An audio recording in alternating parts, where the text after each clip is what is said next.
Welcome back. Aisha's കിച്ചണിലേക്ക് എല്ലാവർക്കും സ്വാഗതം.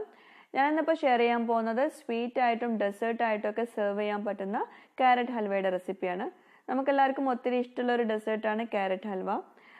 കുറഞ്ഞ ചേരുവകൾ കൊണ്ട് വളരെ ഈസി ആയിട്ട് റെഡിയാക്കാൻ പറ്റുന്ന ഒരു ഡെസേർട്ട് കൂടിയാണിത്. അതുപോലെ ഇത് പല കൺട്രീസിലും പല പേരിലും അറിയപ്പെടുന്നുണ്ട്. പല രീതിയിൽ നമുക്ക് ഈ ഒരു ഡെസേർട്ട് റെഡിയാക്കാൻ പറ്റും.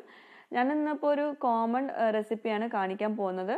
ഇത് നമുക്ക് നോർത്ത് ഇന്ത്യൻ ഡെസേർട്ട് ആണെങ്കിൽ പോലും അറബ് കൺട്രീസിൽ ഇത് നല്ല പോപ്പുലർ ആയിട്ടുള്ള ഒരു ഡെസേർട്ടാണ്. ജസർ ഹൽവ എന്നാണ് അറബ് കൺട്രീസിൽ ഇത് അറിയപ്പെടുന്നത്. അപ്പോൾ നമുക്ക് ഇതെങ്ങനെ റെഡിയാക്കാമെന്ന് നോക്കാം. അതിൻ്റെ റെസിപ്പിയിലേക്ക് പോവാം. അപ്പോൾ ഇത്രയും ചേരുവകൾ വെച്ചിട്ടാണ് നമ്മളിപ്പോൾ ക്യാരറ്റ് ഹൽവ തയ്യാറാക്കാൻ പോകുന്നത്. ഇതിലേക്ക് മെയിനായിട്ട് വേണ്ടത് ക്യാരറ്റാണ്. ക്യാരറ്റ് ഗ്രേറ്റ് ചെയ്തിട്ടാണ് നമ്മളിപ്പോൾ ഇതിലേക്ക് ആഡ് ചെയ്ത് കൊടുക്കാൻ പോകുന്നത്.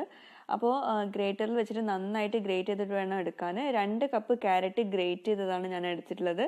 അതായത് 2 കപ്പ് ഞാൻ മെഷറിംഗ് കപ്പിലാണ് മെഷർ ചെയ്തിട്ടുള്ളത്. ഇതുപോലത്തെ ഒരു മെഷറിംഗ് കപ്പിലാണ് 2 കപ്പ് എടുത്തത്.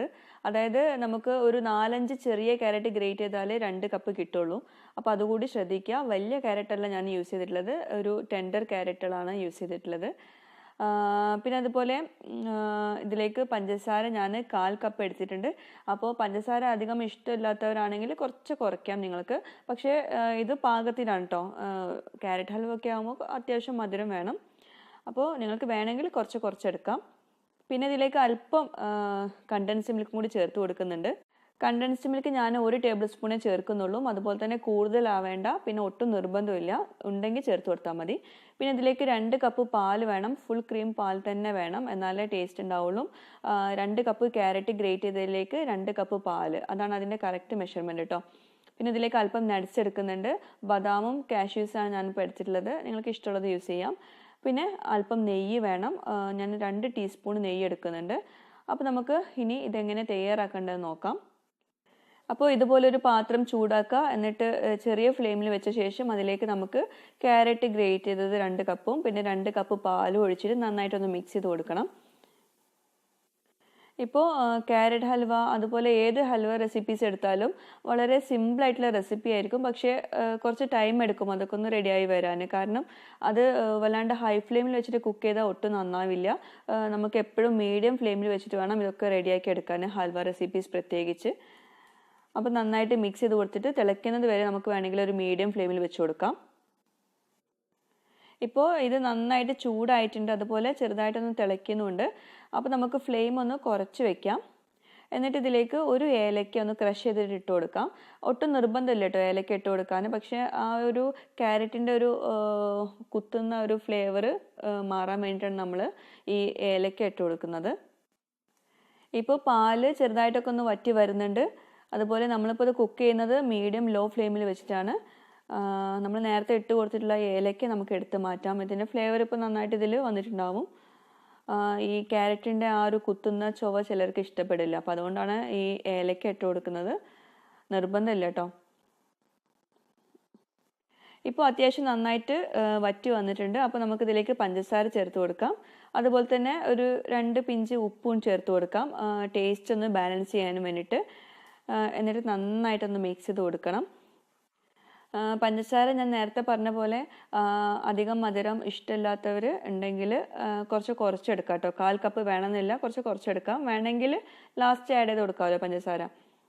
അപ്പോൾ നന്നായിട്ട് മിക്സ് ചെയ്ത് കൊടുക്കാം. ഇപ്പോൾ കുറച്ചുകൂടെ ഒന്ന് ലൂസായിട്ടുണ്ട്. പഞ്ചസാരയിലെ മോയ്സ്ചർ വന്നിട്ട് അത് കുറച്ചുകൂടെ ലൂസായിട്ടുണ്ട്. അപ്പോൾ ഒന്നുകൂടെ ഒന്ന് കുക്ക് ചെയ്തെടുക്കേണ്ടി വരും. അതുകൊണ്ടാണ് ഞാൻ ലാസ്റ്റ് പഞ്ചസാര ആഡ് ചെയ്ത് കൊടുക്കാൻ പറയുന്നത്. ഇനി ഈ ഒരു സ്റ്റേജിൽ നിങ്ങൾക്ക് വേണമെങ്കിൽ ഒന്ന് ഫ്ലെയിം കൂട്ടി വയ്ക്കാം.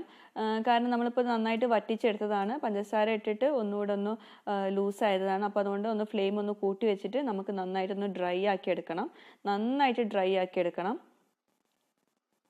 അപ്പോൾ ഞാനിപ്പോൾ ഇതിലേക്ക് 1 ടേബിൾ സ്പൂണ് കണ്ടൻസ്ഡ് മിൽക്ക് ചേർത്ത് കൊടുക്കുന്നുണ്ട്. ഒട്ടും നിർബന്ധമില്ല.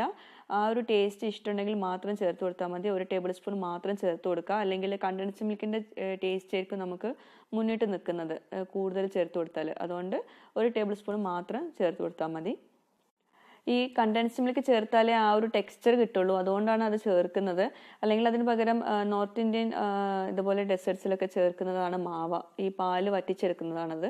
അപ്പോൾ അത് ചേർക്കേണ്ടി വരും. അപ്പോൾ അതിന് പകരമായിട്ടാണ് നമ്മളിപ്പോൾ കണ്ടൻസ്ഡ് മിൽക്ക് ചേർക്കുന്നത്.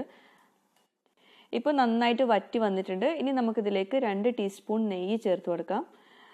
ഈ നെയ്യ് ഇതുപോലെ ലാസ്റ്റ് ചേർത്ത് കൊടുത്താലേ ആ പാനിൽ നിന്ന് വിട്ട് വരുള്ളൂ, നമുക്ക് ഇത് നന്നായിട്ട് റോൾ ചെയ്ത് കിട്ടുള്ളൂ.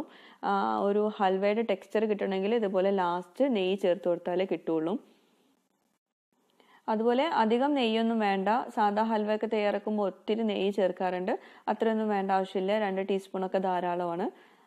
എന്നിട്ട് ഇതുപോലെ നന്നായിട്ട് മിക്സ് ചെയ്ത് കൊടുക്കുക. ഇപ്പോൾ കണ്ടോ, നന്നായിട്ട് പാനിൽ നിന്നൊക്കെ നന്നായിട്ട് സൈഡിൽ നിന്നൊക്കെ വിട്ട് വരുന്നുണ്ട്. നെയ്യ് ചേർത്ത് കൊടുത്തിട്ട് ഉടനെ മാറ്റരുത്, അതും ഡ്രൈ ആക്കി എടുക്കണം കുറച്ച് നേരം.